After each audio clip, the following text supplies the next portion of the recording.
प्यारे बच्चों, science commerce का आज इकोनॉमिक्स का एग्ज़ाम था। साइंस कॉमर्स वालों का फर्स्ट सिटिंग में उसी का आंसर आप लोगों को इस वीडियो के माध्यम से बता रहा हूं।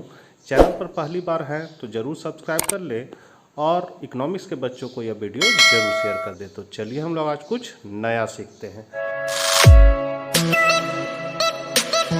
आपका जो सबसे पहला क्वेश्चन था वो था जीवन के आम कारोबार में अर्थशास्त्री का क्या तात्पर्य है। तो यहाँ है, देखिए, कारोबार मतलब धन की प्राप्ति होगी उसमें या फिर धन की निकासी होगी। तो ये मुख्य रूप से क्या है, मनुष्य की आर्थिक क्रिया है। तो यहाँ पर आपका पहला का हो जाएगा तीसरा। दूसरा क्वेश्चन है, निम्नलिखित में से किसके द्वारा आपको गुणात्मक आंकड़े उपलब्ध होंगे। तो यहाँ पर गुणात्मक आंकड़े जो है वो बुद्धि से होता है। इसको बुद्धि लता पूरा बोला जाता है, लेकिन पूरा ना लिख के आधा ही लिखा है बुद्धि।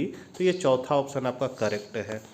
तीसरा क्वेश्चन है, अर्थशास्त्र के अध्ययन को प्रायः कितने भागों में बांटा जाता है। तो अभी वर्तमान में अर्थशास्त्र को दो भागों में मुख्य रूप से बांटा गया है, व्यष्टि अर्थशास्त्र और समष्टि अर्थशास्त्र। तो यहाँ आपका दूसरा ऑप्शन करेक्ट हो जाएगा। चौथा है, आंकड़ों का संग्रह क्यों किया जाता है। तो आंकड़ों का जो संग्रह है वो समस्या के स्पष्ट और ठोस समाधान के लिए साक्ष्य दर्शाने के लिए किया जाता है। तो यहाँ पर आपका तीसरा ऑप्शन करेक्ट हो जाएगा। पांचवा नंबर क्वेश्चन है, आंकड़ा संग्रह की निम्न विधियों में से किस विधि में उत्तरदाता को प्रभावित करने की संभावना रहती है। तो यहाँ पर आपका हो जाएगा सही आंसर व्यक्तिगत साक्षात्कार। तो यहाँ पर पांचवा का हो जाएगा तीसरा। छठा नंबर है, प्रतिचयन त्रुटि को कैसे दूर किया जा सकता है। तो उसके आकार को क्या होता है, बढ़ाकर किया जा सकता है। इसलिए आपका चौथा ऑप्शन जो है वो करेक्ट हो जाएगा। सातवां नंबर है, आंकड़ों के गुणात्मक वर्गीकरण का आधार क्या होता है। तो उसका होता है विशेष गुण। तो यहाँ पर आपका हो जाएगा सातवां का तीसरा। आठवां है, अपरिष्कृत आंकड़ों के संबंध में निम्न कथनों में से सही कथन का चयन कीजिए। तो सही कथन का आपका चयन है कि अपरिष्कृत आंकड़े अव्यवस्थित होते हैं। तीसरा ऑप्शन करेक्ट हो जाएगा आठवां का। नौवां नंबर है आपका, निम्नलिखित में से संतत चर का एक उदाहरण कौन सा है। तो संतत चर का उदाहरण है आपका एक व्यक्ति की वार्षिक आय। तीसरा ऑप्शन आपका करेक्ट है। 10वां नंबर क्वेश्चन है, चरम मूल्यों की उपस्थिति में कौन सा औसत सर्वाधिक प्रभावित होता है। तो सबसे ज़्यादा प्रभावित आपका होता है समानांतर माध्य। तो 10वां का हो जाएगा पहला। 11 नंबर है, दंड आरेख होता है। तो दंड आरेख जो होता है वो एक विमीय आरेख होता है। पहला ऑप्शन आपका करेक्ट है। 12 नंबर है, निम्न में से किस आरेख को संचयी बारंबारता वक्र के नाम से जाना जाता है। तो हम लोग त्वरण को जो है संचयी बारंबारता के नाम से भी जानते हैं। यहाँ चौथा ऑप्शन आपका करेक्ट है। 13 नंबर है, आंकड़ा 40, 50, 55, 78 और 58 का समांतर माध्य क्या होगा। तो आपको क्या करना है, इस सब को जोड़ देना है और कितना नंबर है, 1, 2, 3, 4, 5 से भागा दे देना है। जब आप भागा दीजिएगा तो आपका कितना आ जाएगा, 56.2 आ जाएगा। तो आपका दूसरा ऑप्शन करेक्ट है। 14 नंबर है, निम्नलिखित में से किस सूत्र से परमाप विचलन की गणना होती है। तो परमाप विचलन का ये हो जाएगा आपका सिग्मा DI² बट्टा n। 15 नंबर है, परिपेक्ष की निम्नलिखित मापों में कौन सा माप समान रूप से प्रयुक्त होता है। तो ये होता है आपका रेंज, मतलब पारस भी इसको कह सकते हैं। पहला ऑप्शन करेक्ट है। 16 नंबर है, यदि दो चरों के बीच सहसंबंध गुणांक +1 है तो दो चरों के बीच कैसा संबंध होगा। देखिए, ये आर्ट्स में ये क्वेश्चन आया था, यहाँ पर बस केवल माइनस था। तो वहाँ माइनस रहेगा तो ऋणात्मक होगा। अब चूंकि यहाँ प्लस दिया हुआ है तो आपका पूर्णतया धनात्मक सहसंबंध हो जाएगा। तो यहाँ आपका तीसरा ऑप्शन करेक्ट है। 17 नंबर है, कद फुट में तथा वजन किलोग्राम में के बीच सहसंबंध गुणांक की इकाई क्या होगी। तो दोनों हो जाएगा फुट/किलोग्राम। तीसरा ऑप्शन करेक्ट है। आपका 18 नंबर है, निम्न में कौन सा सूचकांक खुदरा कीमतों में औसत परिवर्तन को मापता है। तो ये इसको हम लोग जानते हैं, ये आर्ट्स में आया था क्वेश्चन, उपभोक्ता कीमत सूचकांक। 19 नंबर है आपका, लेस्पियर के कीमत सूचकांक में किसे भार के रूप में प्रयुक्त किया जाता है। तो ये भी क्वेश्चन आपका आर्ट्स में आया था। तो ये हो जाएगा आधार अवधि की मात्रा। चौथा ऑप्शन आपका करेक्ट हो जाएगा। 20 नंबर है, मदों के सापेक्षिक महत्व को बताने वाले सूचकांक को क्या कहा जाता है। तो इसको हम लोग कहते हैं भारित सूचकांक।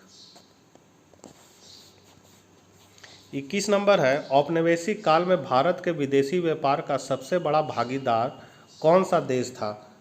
तो हम लोग सब जानते हैं ये है आपका इंग्लैंड। क्या कि इंग्लैंड का गुलाम था, उसी से को माल बेचना है, उसी से माल खरीदना है, तो इसलिए तीसरा ऑप्शन हो जाएगा। 22 नंबर है आपका, टिस्को की स्थापना कब हुई थी। तो ये हुआ था आपका 1907 में। दूसरा ऑप्शन करेक्ट है। 23 है आपका, परिप्रेक्षात्मक योजना का उद्देश्य कितने वर्षों में प्राप्त करना होता है। तो ये आपका हो जाता है 20 वर्षों में। यहाँ पर आपका 23 का हो जाएगा चौथा। 24 है आपका, 1950 में लघु औद्योगिक इकाई में निवेश की अधिकतम सीमा क्या थी। तो यहाँ पर 24 का जो होगा वो आपका करेक्ट हो जाएगा 5 लाख रुपए। तीसरा। 25 नंबर है, आयातित वस्तु पर लगने वाले कर को क्या कहते हैं। तो इसको हम लोग कहते हैं प्रशुल्क। चौथा ऑप्शन आपका करेक्ट है, प्रशुल्क। 26 हो जाएगा, औद्योगिक प्रस्ताव नीति 1956 को किस पंचवर्षीय योजना का आधार बनाया गया था। तो ये बनाया गया था दूसरी। तो आपका दूसरा ऑप्शन करेक्ट है। 27 नंबर है आपका, निम्नलिखित में से अप्रत्यक्ष कर का उदाहरण कौन सा है। तो अप्रत्यक्ष मतलब है जिस पर टैक्स लगाया गया वो टैक्स ना देकर दूसरा पर टाल दिया। तो यहाँ पर जो बिक्री कर है वो दूसरा पर टाल दिया जाता है। तो यहाँ पहला ऑप्शन आपका करेक्ट है। 28 नंबर है, टाटा स्टील विश्व के कितने देशों में कार्यरत है। तो ये 26 देशों में आपका क्या है, कार्यरत है। तो यहाँ चौथा ऑप्शन हो जाएगा। 29 है आपका, विश्व व्यापार संगठन की स्थापना कब हुई थी। तो ये हुआ था 1995 में। तीसरा ऑप्शन करेक्ट हो जाएगा। 30 नंबर है, निर्धनता के आकलन के लिए जेल की निर्वाह लागत धारणा के प्रतिपादक कौन है। तो यहाँ आपका हो जाएगा दादा भाई नौरोजी। 30 का दूसरा हो जाएगा। 31 है आपका, निम्नलिखित में कौन सी योजना निर्धनों के खाद्य उपभोग और पोषण स्तर को प्रभावित करती है। तो ये करती है मध्यावकाश भोजन योजना। तीसरा ऑप्शन हो जाएगा 31 का। 32 है, निम्नलिखित में से निर्धनता का एक कारक कौन सा है। तो ये है बेरोजगारी, ऋणग्रस्तता, जनसंख्या दबाव। तीनों है, इसलिए इनमें सभी हो जाएगा। 33 नंबर है आपका, एशिया का सबसे बड़ा औपनिवेशिक बैंक कौन सा है। तो ये है आपका भारतीय स्टेट बैंक SBI। तो यहाँ पहला ऑप्शन आपका करेक्ट है। 34 नंबर है, निम्नलिखित में कौन सी क्रिया बागवानी के अंतर्गत आती है। तो यहाँ जो है चाय का उत्पादन जो है वो बागवानी के अंतर्गत आती है। तो 34 का हो जाएगा चौथा। 35 नंबर है, निम्न में कौन स्वनियोजित नहीं है। स्वनियोजित मतलब जो अपने से काम धंधा कर रहा है उसको हम लोग स्वनियोजित करते हैं। तो जो फेरी वाला होता है वो क्या करता है, फेरी वाला अपने से कमाता है,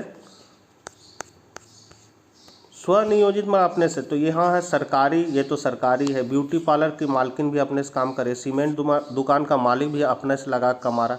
यहाँ हो जाएगा आपका पहला ऑप्शन फेरी वाला। तो आपका कितना के नाम नंबर है 35 का आपका हो जाएगा पहला फेरी वाला। 36 नंबर है, निम्नलिखित में किस व्यक्ति को दिहाड़ी मजदूर कहा जाता है। दिहाड़ी मजदूर हो जाएगा भवन निर्माण में कार्यरत मजदूर। 37 नंबर है आपका, निम्नलिखित में से किस साधन से ऊर्जा की सर्वाधिक बचत की जा सकती है। तो हम लोग आजकल LED का बहुत उपयोग कर रहे हैं। तो यही आपका दूसरा ऑप्शन करेक्ट हो जाएगा, LED बल्ब या LED ट्यूब। 38 है, ANM का पूर्ण रूप क्या होता है। तो यहाँ पर आपका होता है ये तीसरा ऑप्शन आपका जो है वो करेक्ट है। 39 नंबर है, अब पिक्को आंदोलन किस राज्य में चलाया गया था? तो ये चलाया गया था आपका कर्नाटक में। तो यहाँ 39 का हो जाएगा तीसरा। और लास्ट क्वेश्चन है, ग्रेट लीप फॉरवर्ड अभियान किस देश में लागू किया गया था? तो ये लागू किया गया था चीन में। तो यहाँ 40 का हो जाएगा दूसरा। तो बच्चों, आप लोगों ने कितना स्कोर किया कमेंट बॉक्स में ज़रूर बताइएगा। मिलते हैं नेक्स्ट वीडियो के साथ, तब तक आज्ञा दीजिए, बाय बाय।